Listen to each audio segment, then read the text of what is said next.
Hello everyone, welcome to today's lecture. और आज की लेक्चर में हम पढ़ रहे हैं राइटिंग इंस्ट्रूमेंट्स के बारे में। क्या पढ़ रहे हैं? राइटिंग इंस्ट्रूमेंट्स के बारे में पढ़ रहे हैं। तो कौन कौन से ऐसे इंस्ट्रूमेंट्स हैं वो हम यूज करते हैं ड्यूरिंग राइटिंग। तो आप लिखते वक्त, लिखने के समय कौन कौन से ऐसे इंस्ट्रूमेंट यूज करते हैं जिससे आप राइटिंग कर पाते हैं। तो आज का टॉपिक यही है, राइटिंग इंस्ट्रूमेंट हम पढ़ रहे हैं। ये लेक्चर है लेक्चर 17।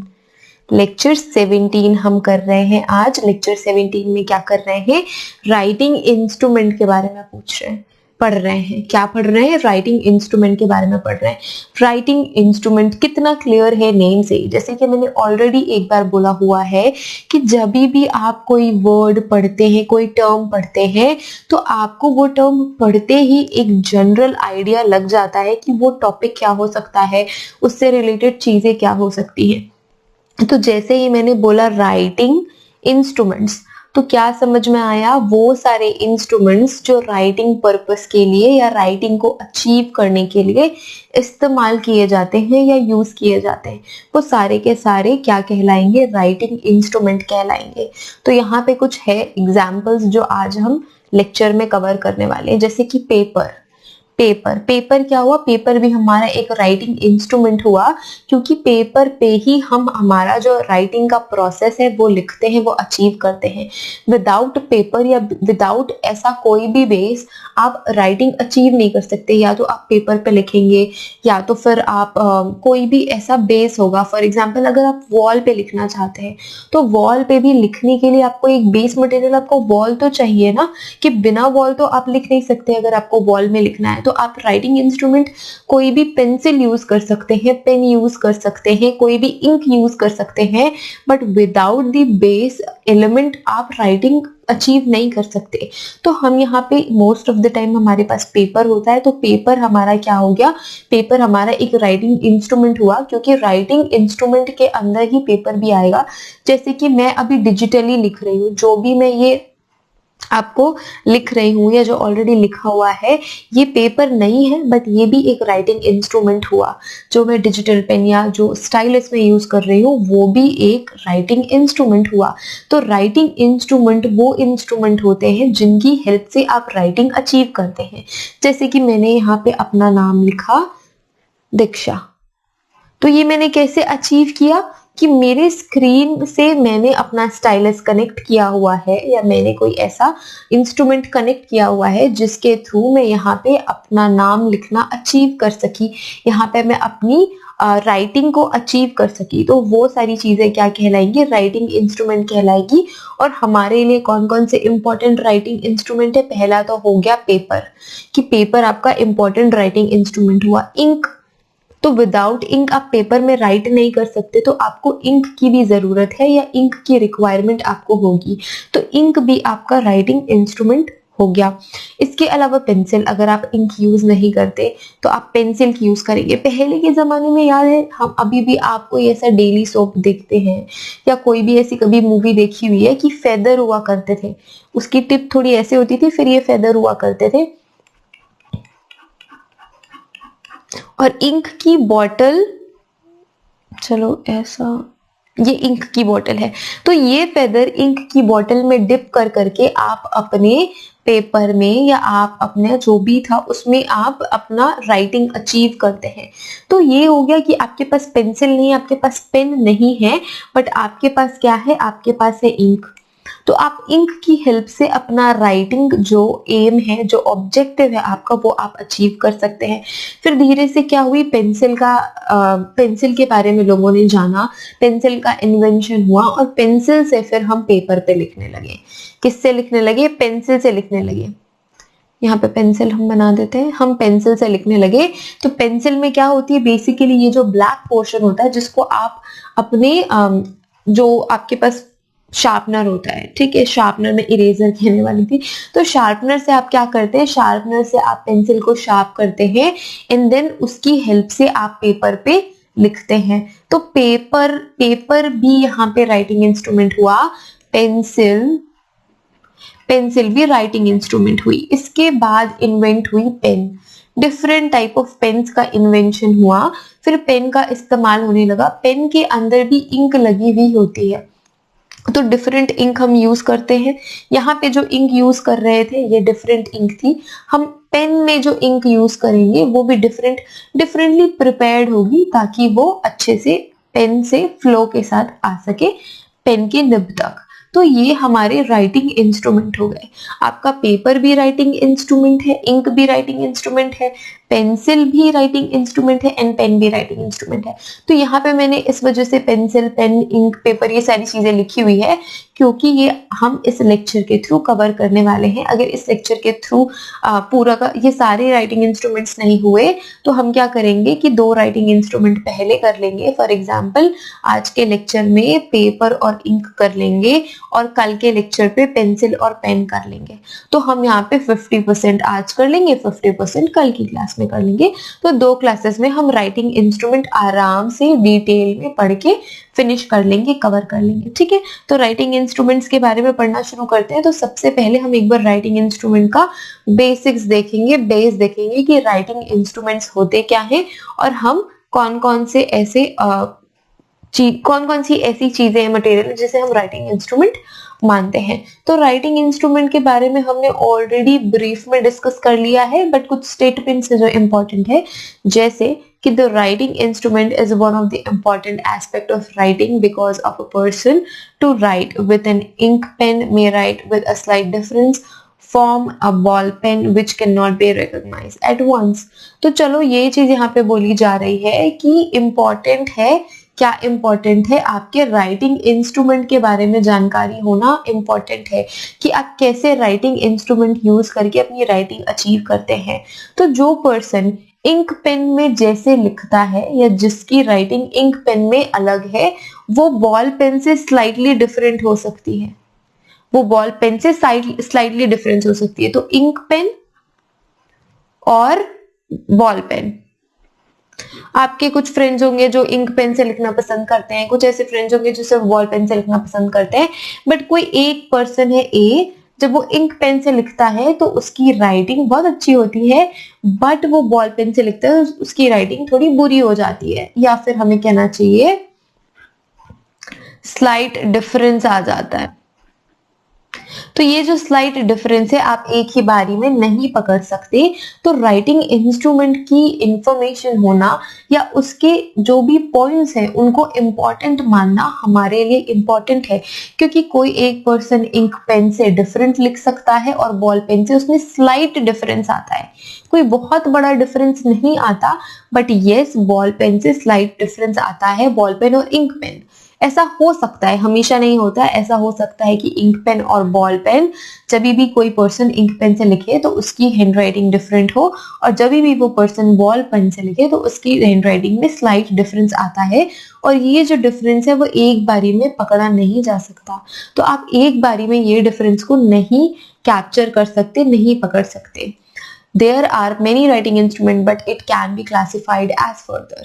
तो जो writing instrument है, जैसे कि मैंने बोला कि मैं जो अभी लिख रही हूँ, जो मैं मार्किंग कर रही हूँ, वो मैं अपने writing instrument से कर रही हूँ, जो मैं राइट कर रही हूँ वो मैं अपने राइटिंग इंस्ट्रूमेंट से कर रही हूँ। तो राइटिंग इंस्ट्रूमेंट तो कुछ भी हो सकती है, जो राइटिंग इंस्ट्रूमेंट है वो कोई भी हो सकता है, बट बेसिक हम क्लासिफाई अगर हम करें राइटिंग इंस्ट्रूमेंट को तो हम 3 तरीकों से कर सकते हैं। फर्स्ट, सेकेंड, थर्ड, 3 तरीकों से करेंगे। तो वो इंस्ट्रूमेंट जिसपे आप लिखते हैं, आपका बेस इंस्ट्रूमेंट, जैसे कि पेपर हो गया, अगर आपको किसी लीव में लिखना है, किसी पत्ती में लिखना है, पत्तियों पर लिखना है, तो वो आपका बेस जो भी मटेरियल है वो हो गया, जैसे कि पेपर, लीव। अगर मेटल्स पे आपको लिखना है तो मेटल आपका बेस मटेरियल हो गया। तो पहला क्या हो गया, बेस मटेरियल, वो मटेरियल जिसपे आपको क्या करनी है, राइटिंग करनी है। ये तो पहला राइटिंग इंस्ट्रूमेंट हुआ। दूसरा राइटिंग इंस्ट्रूमेंट हुआ पेन या पेंसिल। क्या हुआ, पेन या पेंसिल। तो ये कौन से मटेरियल है जिसकी मदद से आप बेस मटेरियल पे रखेंगे। द मटेरियल यूजिंग नहीं होना चाहिए, the material we use on writing on the base material. ठीक है, ऐसे चलो एक एक हमने बस एक सेंटेंस बना लिया। वो राइटिंग मटेरियल हुआ, पेन या पेंसिल वो राइटिंग मटेरियल हुआ जिसे आप यूज कर सकते हैं बेस मटेरियल पे लिखने के लिए। We can use the pencil और pen to write in the base material, जैसे पेपर, लीव्स, मेटल्स। तो ये सारी चीजों पे आप पेपर पे लिख सकते हैं, लीव्स पे लिख सकते हैं, मेटल्स पे लिख सकते हैं। तो कुछ किसकी मदद से लिखेंगे आप? पेन या पेंसिल की मदद से लिखेंगे। अब थर्ड हो गया वो मटेरियल जो इन पेन या पेंसिल्स के थ्रू आप लिखते हैं, जैसे कि इंक आपके पेन में होगी, या ब्लड वाला पेन भी आप यूज कर सकते हैं, प्लांट जूसेस आप यूज कर सकते हैं, केमिकल्स आप यूज कर सकते हैं, जैसे कि ग्रेफाइट। पेंसिल में ग्रेफाइट की लिड होती है ना, कभी आपने वो पेन वाली पेंसिल ली होगी तो ऐसे पतली पतली एक छोटा सा बॉक्स होता है जिसके अंदर ग्रेफाइट लिड्स होती है पतली पतली, जब आप अपने पेन में उसे चेंज कर सकते हैं। ये जो पेन होता है उसमें आप ये ग्रेफाइट लिड चेंज करते हैं, नए तरीके के पेंसिल्स होते हैं वो। तो उसके पहला तो हो गया आपका बेस मटेरियल, दूसरा हो गया जिसकी मदद से आप राइटिंग करते हैं, और तीसरा हो गया वो राइटिंग मटेरियल जैसे कि पेन या पेंसिल, उसमें अगर कोई स्पेसिफिक चीजें हो जैसे इंक, ब्लड, प्लांट जूसेस और केमिकल्स। तो ये सारे के सारे क्या हो गए? ये सारे के सारे हो गए आपके राइटिंग इंस्ट्रूमेंट। क्या हो गए? आपके राइटिंग इंस्ट्रूमेंट। अब पेपर के बारे में पढ़ेंगे। पेपर से शुरू करते हैं कि पेपर आपका एक इंपॉर्टेंट राइटिंग मटेरियल है। तो आप पेपर पे भी लिख सकते हैं, लीव्स पे भी लिख सकते हैं और मेटल्स पे भी लिख सकते हैं, बट हम पढ़ेंगे पेपर के बारे में क्योंकि मोस्ट ऑफ द टाइम हम लिखने के लिए पेपर का ही इस्तेमाल करते हैं, पेपर ही यूज करते हैं। नर्सरी से लेकर 12th तक, कॉलेज में, अगर आप ऑफिस भी जाते हैं तो आप पेपर्स का इस्तेमाल करते हैं लिखने के लिए। आप कहीं ना कहीं पेपर का इस्तेमाल करते हैं। इवन सारा कुछ डिजिटलाइज हो चुका है ऑफिस में या आप जब कॉलेजेस में जाते हैं, बट स्टिल आप पेपर का यूज करते हैं। पेपर को अभी तक रिप्लेस नहीं किया गया है, तो आप पेपर का इस्तेमाल करते ही हैं। इसलिए सबसे ज्यादा इंपॉर्टेंट बेस मटेरियल हुआ। क्या बेस मटेरियल हुआ? पेपर आपका इंपॉर्टेंट बेस मटेरियल हुआ। Paper was made later on with the development of human beings. तो पेपर आपके पास जब से आप पैदा हुए हैं, अभी तो हम नई जनरेशन में पैदा हुए तो हमें पेपर के बारे में पता है, बट जब वो पुराना जमाना था, बहुत एंशिएंट टाइम की हम बात कर रहे हैं, जब पेपर का इन्वेंशन क्या हुआ था? पेपर का इन्वेंशन नहीं हुआ था। सोचो, पेपर का इन्वेंशन नहीं हुआ था। जब भी आप कोई ऐसे हिस्टोरिकल मूवीज देखते हैं तो जब वो अपने मैसेजेस भेजते हैं तो आपने देखा होगा कि ऐसे गोल गोल सा कुछ होता है जिसके ऊपर एक क्लॉथ पीस बंधा हुआ होता है, वो ऐसे खुलता है। जब वो खुलता है तो वो कुछ ऐसा दिखता है। ये हो गया आपका वुडन एरिया होता है जिसको आप क्लोज करते हैं, और ये जो हो गया जिसपे लिखा होता है मैसेजेस, ये होता है क्या? क्लॉथ। कुछ क्लॉथ मटेरियल पे इंक्स का यूज करके पहले के जमाने में राइटिंग करी जाती थी। कोई इंपॉर्टेंट मैसेजेस देने हैं, कोई ऐसे ऑफिशियल वर्क्स हैं उस जमाने के, तो पेपर का इन्वेंशन नहीं होने की वजह से तब हम क्लॉथ मटेरियल यूज किया करते थे। फिर जो पेपर का इन्वेंशन वो बहुत बाद में हुआ है। यही कहा गया है कि पेपर बहुत बाद में बनाया गया है। तो previously document was prepared writing on the bark of trees. तो आप पेड़ों के बार्क पे भी लिख सकते हैं, like papyrus. The metals like copper, तो मेटल्स पे भी लिखते थे, जैसे कि कॉपर, जिसे हम कहते हैं ताम्रपत्र। तो जो हिस्टोरिकल चीजें हैं, कई सारी ऐसी हिस्टोरिकल चीजें हैं जिसमें ताम्रपत्र भी एक्सकवेट हुए हैं, हमें मिले हैं, जिसमें इंपॉर्टेंट इंफॉर्मेशन उस जमाने के बारे में, जब वो राजा या वो महाराजा किसी भी एरिया को रूल करते थे, तो उस कॉपर शीट में, जिसे हम कहते हैं ताम्रपत्र, मेटल की शीट में, मेटल पीस में कोई भी इंफॉर्मेशन या राइटिंग लिखी जाती थी। तो जो पेपर है वो बहुत बाद में आया। पहले के जमाने में आप क्लॉथ पीस पे आप देखेंगे कि राइटिंग्स करी जाती थी, इंफॉर्मेशन दी जाती थी एक जगह से दूसरी जगह। ऑफिशियल वर्क सब क्लॉथ पीस पे इंफॉर्मेशन लिख के की जाती थी, या फिर बार्क ऑफ ट्रीज की वजह से नहीं, बार्क ऑफ ट्रीज में इंफॉर्मेशन लिखी जाती थी, या फिर ताम्रपत्र का इस्तेमाल किया जाता था, जो कि एक कॉपर का मेटल शीट हुआ करता था। तो ये सारी चीजें तब के जमाने में राइटिंग रिकॉर्ड करने के लिए यूज करी जाती थी। With the development of human beings they developed paper by plants. तो जैसे जैसे हम डेवलप हुए हमने प्लांट से पेपर्स बना लिए जो कि यूज होने लगे एज अ राइटिंग सरफेस। क्या यूज होने लगे? As a writing surface. वो जो पेपर से प्लांट से डेवलप्ड पेपर थे वो as a writing surface use होने लगे। There are many type of paper which are available. और आज के टाइम में बहुत अलग अलग बहुत बड़ी वेराइटी ऑफ पेपर्स आपके पास अवेलेबल हैं। तो पहले क्या हुआ, शुरुआत हुई कि पहले पेपर्स नहीं हुआ करते थे, तो पेपर्स की जगह पे आप ट्री की जो बार्क है वो यूज किया करते थे, कॉपर शीट यूज किया करते थे इंफॉर्मेशन को रिकॉर्ड करने के लिए और एक जगह से दूसरी जगह भेजने के लिए। फिर टाइम के एडवांसमेंट से हमने प्लांट से पेपर बनाया और उसे एज अ राइटिंग सरफेस हम यूज करने लगे। ठीक है, इसके बाद क्या, मैन्युफैक्चरिंग ऑफ पेपर। तो मैन्युफैक्चरिंग ऑफ पेपर कैसे करते हैं आप, मैन्युफैक्चर कैसे होता है पेपर, ये हम देखेंगे इसके through. Paper essentially consist of cellulose. तो पेपर कैसे बनाया जाता है, हमें पता है कि पेपर हमें प्लांट से मिलता है। ये तो हमने बचपन से सुना है कि पेपर वेस्ट नहीं करना चाहिए, पेपर फाड़ना नहीं चाहिए, फेंकना नहीं चाहिए।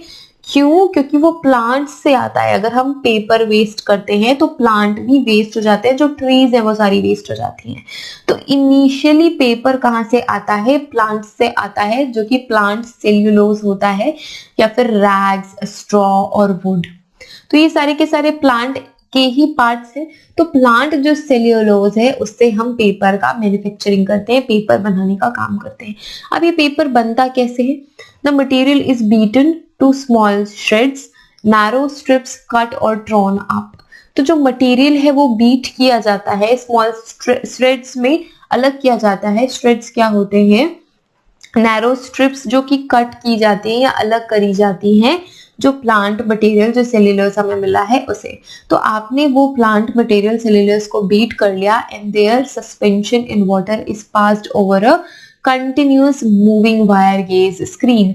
तो continuously moving wire gauze screen से वो जो सेल्यूलोज का जो स्मॉल श्रेड्स है वो वाटर सस्पेंशन में कंटिन्यूअसली वायर गेज के कनेक्शन में होता है। वायर गेज क्या होता है? एक मेटल काइंड ऑफ पीस होता है, ऐसा कुछ होता है। तो ये जो वायर गेज है वो कंटिन्यूअसली उस पेपर पे जो कि वाटर में सस्पेंडेड होता है उसमें पास कराया जाता है, उसमें पास किया जाता है। तो ये स्मॉल, ये मेटल का ये समझो ऐसे स्मॉल स्मॉल स्मॉल स्मॉल उसमें सेक्शंस बने होते हैं। कई बार आपने ये लैब में भी यूज किया होगा। जब हम कोई भी, फॉर एग्जांपल ये आपका हीट, आप फॉर एग्जांपल ये आग है और आप इसके ऊपर कोई केमिकल गर्म करने के लिए रखना चाहते हैं या फिर ये आपकी बीकर है, तो इसके बीच में जो आप एक मेटल का ऐसे ऐसे जालीदार कुछ रखते हैं ना, तो आप वो मान लो वो वायर गेज है। अब ये जो वायर गेज है इसमें से पार कराया जाता है हमारा जो सेल्यूलोज है, प्लांट सेल्यूलोज है, जो पेपर का सेल्यूलोज है वो इससे पार किया जाता है। तो ये जो छोटे छोटे छोटे छोटे होल्स हैं उसमें से ही वो सेल्यूलोज, वो small shred of cellulose water में सस्पेंड होके एक साइड से दूसरी साइड जाता है, तो वो और एकदम सस्पेंशन के फॉर्म में होता है। किसके फॉर्म में होता है? सस्पेंशन के फॉर्म में होता है। उसके बाद क्या करते हैं? Water is drained of. तो जो इस सस्पेंशन का वाटर है वो हमने अलग कर दिया। ठीक है, water is drained of from the screen and those strands get interlocked with one another। अब इसमें से पानी तो हमने अलग कर दिया, तो जो स्मॉल स्ट्रेड्स थे वो एक दूसरे से इंटरलॉक्ड हो जाते हैं। क्या हो जाते हैं? एक दूसरे से इंटरलॉक्ड हो जाते हैं ड्यू टू शेकिंग। तो शेकिंग की वजह से ये जो स्मॉल स्ट्रेड्स ऑफ सेल्यूलोज है वो एक दूसरे में इंटरलॉक्ड हो जाते हैं। By that time paper reaches to the end of screen. तो इतनी देर में क्या होता है? वो एंड ऑफ स्क्रीन तक पहुंच जाता है, वो जो आपके पास पेपर पल्प हम कह सकते हैं वो। It's drained of after that. उसके बाद हम उस पेपर पल्प को भी अलग कर लेते हैं या अलग कर लेते हैं। A water mark is given to the paper. तो ऐसे पल्पी स्टेट में ही आप वाटर मार्क देते हैं किसी भी पेपर को। ठीक है, वाटर मार्क कब देते हैं? ऐसे ही पल्प वाले जब सिचुएशन में रहता है पेपर तब आप वाटर मार्क देते हैं। ठीक है, where the impression is pressed on the paper with dandy roll. तो जो इम्प्रेशन है, जो आपका क्या है वाटरमार्क है, जो भी वाटरमार्क आप देना चाहते हैं वो डांडी रोल के थ्रू उस पेपर पे प्रेस किया जाता है, bearing the mark creating die. तो उसमें मार्क क्रिएटिंग डाई हो सकते हैं उस डांडी रोल में, और वो डांडी रोल प्रेस किया जाता है। हमारा जो पेपर रहता है, जो हमारा बीटन पेपर रहता है, उस पे वो वाटरमार्क आ जाता है। तो इसी पल्पी स्टेट में ही हम वाटरमार्क डांडी रोल के थ्रू उस पेपर पे लगाते हैं। तो ये क्वेश्चन आ चुका है कि वाटरमार्क कैसे पेपर पे लगाया जाता है, पेपर के कौन से स्टेज में वाटरमार्क लगाया जाता है, तो ये याद रखेंगे। After this stage paper is like blotting paper. तो इस स्टेज तक जब इंटरलॉक्ड हो चुके हैं श्रेड्स, हमने वाटरमार्क लगा दिया, तब ये ब्लॉटिंग पेपर सा दिखाई देता है। जो तब हमारा जो पेपर है वो हमें ब्लॉटिंग पेपर जैसा दिखाई देता है और वो यूजलेस होता है राइटिंग पर्पसेस के लिए। तब उस कंडीशन में, उस बुरी कंडीशन में सेलुलोज जो पेपर हमारा है उस पे आप ना ही कुछ लिख सकते हैं और वो देखने में बिल्कुल ब्लॉटिंग पेपर की तरह दिखता है। ठीक है, कई बार आपने यूज किया होगा लैब में, केमिकल लैब में या केमिस्ट्री लैब में, तो जो पेपर आपको दिया जाता है ना, फिल्टर जैसा कुछ पेपर होता है, उसी तरीके की कोई कंडीशन रहती है तब तक उस पेपर की, और उस पे आप लिख नहीं सकती है। उससे भी बुरी कंडीशन रहती है कि that paper was unuseful for writing. To fill the pores of the paper to make it writing friendly. तो हमें क्या करना पड़ेगा उसे राइटिंग फ्रेंडली बनाने के लिए? इन पोर्स को, जो स्मॉल पोर्स उसमें प्रेजेंट है, वो आपको क्या करना पड़ेगा, वो आपको फिल करना पड़ेगा। तो स्मॉल पोर्स आप फिल करेंगे उस पेपर पे, वो जो ब्लॉटिंग पेपर है उस पे। Pores are filled with kaolin. तो आप किससे फिल करेंगे? किसी भी चीजों से तो यूं ही तो फिल नहीं कर सकते, तो आप काउलिन से उसे फिल करेंगे, जिसे हम चाइना क्ले भी कहते हैं। क्या कहते हैं हम इसे? चाइना क्ले भी कहते हैं या फिर काउलिन कहते हैं। तो ये जो ब्लॉटिंग पेपर वाला स्टेज है, आपको पोर्स, जो उस पेपर में स्मॉल पोर्स है, आप उसे फिल करना चाहते हैं, तो आप किन से फिल करेंगे? आप चाइना क्ले से फिल करेंगे, या जैसे हम कहते हैं काउलिन।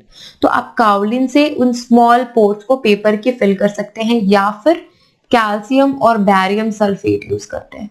क्या यूज कर सकते हैं? काउलिन यूज नहीं करना है तो आप कैल्शियम का यूज करेंगे, कैल्शियम सल्फेट और बैरियम सल्फेट। तो ये दो चीजें आप जो स्मॉल पोर्स हैं पेपर के, उसे फिल करने के लिए आप यूज करते हैं। एडेड टू द श्रेड्स, तो जो आपके पास इंटरलॉक श्रेड्स हैं उन पे आप काउलिन, चाइना क्ले और कैल्शियम सल्फेट और बैरियम सल्फेट का यूज करते हैं, जब तक कि वो अच्छे से फिल नहीं हो जाता। बट स्टिल ये सारे kaolin, calcium sulphate, barium sulphate use करने के बाद भी जो आपका पेपर का सरफेस है, it will still be rough. तो वो तब तक भी रफ ही रहेगा। अब उसे शाइनिंग, एकदम चमकदार बनाने के लिए आपको क्या करना है? रोजिन और एलम यूज करना है। क्या यूज करना है? रोजिन और एलम यूज करना है। स्टार्च भी यूज कर सकते हैं, आप स्टार्च का भी इस्तेमाल कर सकते हैं, यूज कर सकते हैं। जिलेटिन का भी यूज कर सकते हैं, लेटेक्स भी, वैक्स भी, प्लास्टिक रेजिन्स, इन सारी चीजों का आप यूज कर सकते हैं कि आप पेपर को ग्लॉसी बना सके, शाइनिंग पे बना सके। तो काउलिंग आपने पोर्स पे फिल कर दिया, या फिर कैल्शियम या बैरियम सल्फेट फिल किया, बट स्टिल पेपर स्मूथ नहीं है, पेपर रफ है। तो पेपर को स्मूथ करने के लिए आपने रोजिन प्लस एलम के जो मिक्सचर है वो आपने यूज किया। अदरवाइज आप स्टार्च यूज कर सकते हैं, जिलेटिन यूज कर सकते हैं, लेटेक्स, वैक्स, प्लास्टिक रेजिन, ये सारी चीजों का आप इस्तेमाल पेपर को शाइन करने के लिए और फिनिश करने के लिए आप इस्तेमाल करते हैं इन सारी चीजों का। The paper is pressed through hot rollers. अभी भी काम फिनिश नहीं हुआ है, अब आपको फाइनल टच देना है। आपको हॉट रोलर्स के बीच से उस पेपर को प्रेस करना है। क्या करना है? हॉट रोलर से आपको प्रेस करना है। तो गर्ल्स ज्यादा इस एग्जाम्पल को रिलेट कर पाएंगी कि जब भी आप अपने हेयर स्ट्रेट करती हैं, जिनके हेयर स्ट्रेट नहीं है, तो जब भी आप अपने हेयर स्ट्रेट करती है तो आप हीट या हॉट रोलर्स का एप्लीकेशन करते हैं, तो जिससे आपके जो हेयर है वो ज्यादा शाइनी हो जाते हैं, गुड लुकिंग हो जाते हैं। तो ऐसे ही जब आप पेपर को फिनिशिंग टच देते हैं तो आप उसे हॉट रोलर्स के थ्रू आप हॉट रोलर पे प्रेस करेंगे ताकि उसकी शाइनिंग अच्छी रहे और वो बिल्कुल परफेक्ट पेपर दिखे। It ड्राइज and smoothen the surface. तो ये हॉट रोलर्स स्मूथ कर देंगे आपके पेपर को, ड्राई कर देंगे आपके पेपर सरफेस को, और एक तरीके का ग्लॉस आता है फिर पेपर पे। क्या आता है पेपर में? फिर ग्लो आ जाता है, एक ग्लॉस सा आ जाता है। और इस हॉट रोलर वाले प्रोसेस को आप क्या कहते हैं? सिलेंडरिंग। ये याद रखना है। इस प्रोसेस को आप क्या कहते हैं? इस प्रोसेस को आप कहते हैं सिलेंडरिंग का प्रोसेस। कि सिलेंडरिंग प्रोसेस में हॉट रोलर्स के थ्रू जाती है वो हमारा अनफिनिश्ड पेपर, जिससे वो पेपर फिनिश्ड हो जाता है, स्मूथ सरफेस हो जाता है और उसमें एक ग्लॉस आ जाता है।